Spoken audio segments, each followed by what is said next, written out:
Time now for your forewarned weather with Thomas Keyboy. Good afternoon, Utah. Happy Friday. We made it to the end of the work week. I think it's fair to say that we've been on a roller coaster so far this week. Now, throughout the first half of the week, we were on the upswing, as by Tuesday and Wednesday, we were much closer to our record highs and our average highs. Then yesterday, cold front came in, started to come back down, and now that we're going into today and tomorrow, we're just going to the bottom of the roller coaster because that second cold front is currently moving through, and it's bringing scattered snow showers across northern Utah. And we're still seeing some snow throughout Spanish Fork Canyon, where they had the traction law in place earlier this morning, and it still might be the case for semis. Then we're beginning to see a little bit more in the way of snow moving through the Salt Lake Valley, mainly from the East Bench into the Cottonwoods and also through Parley's Canyon, where Parley's Canyon throughout the first half of the day has been a mess. And these areas of the darker blue, that's where the heavier snow currently is, and that's situated between Farmington and Bountiful. This is actually lake effect snow that's slowly been working its way down to the south, and as those winds become more northerly, there's a chance that we see that band move through the Salt Lake Valley and then eventually over towards the Oquirrh between this afternoon and into this evening.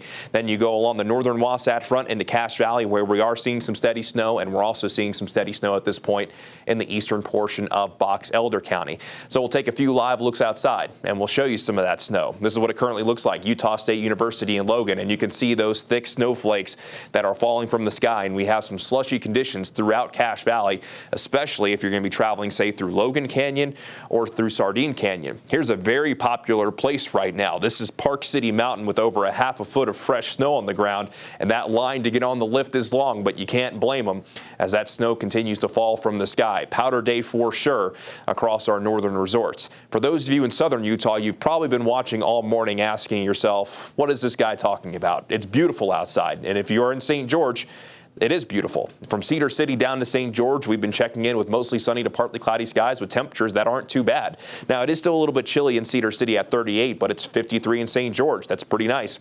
While in northern Utah, temperatures at this point are still mainly in the 20s and 30s. And those temperatures that we have right there really won't be moving much as we go throughout the rest of the afternoon, thanks to that northwesterly flow staying in place. There is a chance that we could see a little bit of snow make its way down as far south as Beaver, but we're going to focus on northern Utah when it comes to this futurecast, because you can see that as we go throughout the afternoon at 4 o'clock, that lake effect band likely working its way through the Salt Lake Valley. We're still seeing some snow along the I-15 corridor and potentially seeing a little bit more throughout Utah County.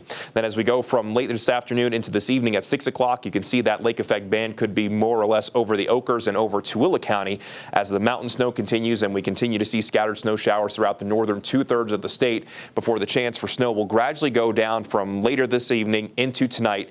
And by the overnight hours, I think most of that snow will start to come to an end, but then the main story will be just how cold it will get.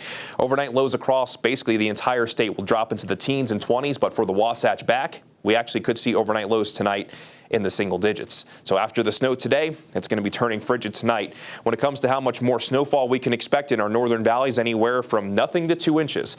Benches from 0 to 3, mountain valleys 1 to 4, and in our northern Utah mountains, we could pick up maybe another 2 to 6 with isolated 6 inches plus. So we've seen a lot of our accumulations at this point, but we could definitely add more snow to the equation, which means if you're going to be traveling, say, from later this afternoon into this evening, just continue to keep a watchful eye on the weather. Daytime highs across the state, mainly going to be in the 20s and 30s up north, 30s and 40s down south. So 20s and 30s up north, 30s and 40s down south, with St. George leading the way, coming in with a daytime high of 54. Not only will we show you your daytime high, but look at the overnight lows tonight, dropping to 8 degrees in Park City tonight. That's really cold. In central Utah, 30s and 40s here. And then the further south you go, the more sunshine you're likely to see, with a high of 52 in Lake Powell, 50 in Kanab, and 54 in St. George. But we will be dropping into the 20s tonight in St. George. You will feel the effects of the cold front, even though you're likely not going to find any wet weather. And then tomorrow, likely not getting out of the 40s before we see temperatures kind of settle near our seasonal averages in early next week with a mix of sun and clouds, while overnight lows will continue near or just below the freezing mark. Then along the Wasatch Front, the chance for scattered snow showers continues as we go from this afternoon into this evening. Will be windy at times as well. Maybe a slight chance during the overnight hours tonight, but looking mostly dry by tomorrow afternoon with a high of only 35 degrees. Then into early next week, daytime highs settle right around 40 degrees, overnight lows in the mid to upper 20s, with maybe even adding in a slight chance by next Tuesday.